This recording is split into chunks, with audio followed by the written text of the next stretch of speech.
Now, it may be kind of incredible to come across the fact that people didn't always have access to a private vote, and that votes were not always kept confidential even when they were written down in private. But before the advent of the unperverted Australian secret ballot, a literate populace wasn't always a sure thing. And so some countries had big, chaotic parties where people just kind of yelled names and shit.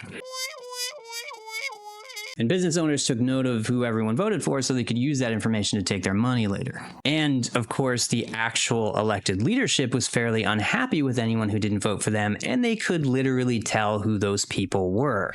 The secret ballot went back in recorded history all the way to ancient Greece, and was used back then in fun ways like to exile people that nobody liked. In more modern times, the secret ballot, which yes, is also called the Australian ballot, appears to have been first resurrected in 1852 in the country of, and you may have guessed this already if you don't have any dead worms in your brain, Australia.